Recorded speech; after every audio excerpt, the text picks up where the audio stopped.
Hi everyone, today we'll be doing a quick run through of what changes to expect in AQA's new language paper starting summer of 2026. I say new language paper, but it's actually very similar, so let's see what changes they've made. Now I just want to make sure to point out that these changes do not apply to you if you're retaking your GCSE language this November 2025. So this will be the paper which students will actually get in 2026 who are resitting their GCSE or sitting it for the first time. Okay, so what changes have been made? Let's look at paper 1 first. For question 1, as we know, it currently asks us to write 4 statements which are true from a certain line interval. For example, write 4 statements about the master from lines 1 to 5. Now in the new paper, it will still be based on the beginning of the extract you're given, but they are making this a multiple choice style question. You might notice this actually makes it very similar to the question 1 in the current paper 2, so nothing too crazy. The one thing I'd say to make a note of is to make sure that you're reading the statements they give you very carefully. AQA have actually said that they made this change because they want students to settle into the exam. But of course, this is the first question in the exam, so it's when all the adrenaline is built up and you've just opened your paper. But remember, don't let that be the reason you overlook or misread a certain word which makes you miss out on marks. Okay, great. So now let's look at question 2. It's staying exactly the same. Amazing. No changes, so you can keep practicing exactly the same way you were before without having to consider anything new. Make sure to also check out my other video which goes through a paper 1 language paper and will show you how to get top marks for this question. I'll make sure to link it for you below. Now let's look at question 3. This is the current question 3 and we know this always focuses on structure. In the new paper, this will keep focusing on structure, but now, as we can see, they will change the wording to how has the writer structured the text to highlight a certain theme, like for example creating tension. Now this is actually a good change because it doesn't leave it so broad like it was before, so it means that you'll be able to hopefully find quotes that are relevant to the single effect they're questioning you on and explain the effect of the structural technique you picked out. I'll be making a video on structural effects and their functions soon to help you answer questions like this, so make sure you keep an eye out for that too. Okay, so now on to question 4. So this is an incredibly minor change, but it might actually make a really big difference. So as you can see, currently question 4 always says, the student said a statement, and then they give you the statement in the quotes. What AQA are changing is the a student said part, so they're taking that bit out completely, and instead you will just be given the statement.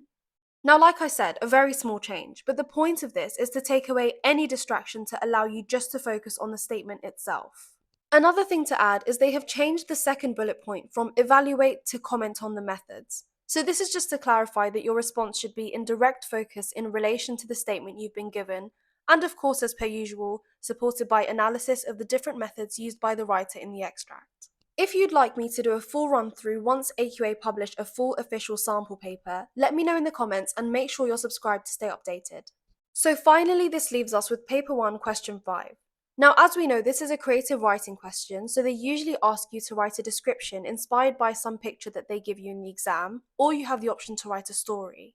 So what changes have they made? Well, for the description option, they will still be giving you a picture. However, they've added a prompt which states that you can now use your imagination to expand more on your description, but ideally it will still somewhat be derived from the picture. Now, you might have already been doing this anyway in your practice papers, but hopefully this prompt just means that you won't feel so limited by the picture. Now, for the story option, AQA have changed this so that you have the option of just writing a detailed opening to a story rather than feeling pressure to write a whole story. The aim is to stop students feeling so overwhelmed, so hopefully this takes some of the pressure off and gives you a chance to focus on a proper detailed opening rather than feeling you need to rush towards an ending. Okay, great, so that's all the changes that are being made to paper 1. Let's quickly look at the changes being made to AQA's language paper 2, which are actually less than paper 1. So for paper 2 question 1, this is staying exactly the same, so you still have the multiple choice format.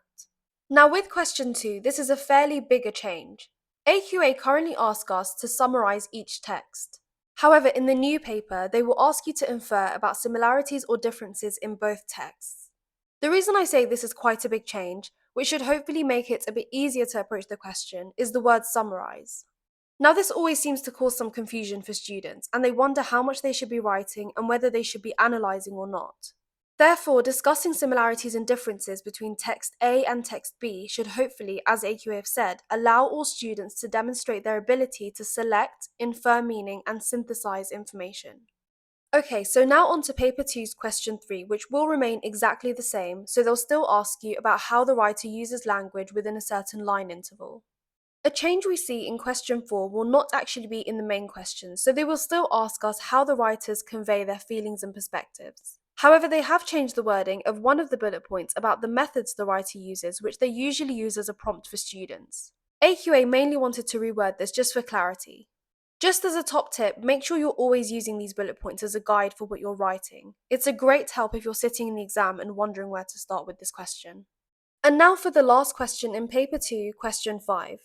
Now, this isn't necessarily a change that you'll see in the paper.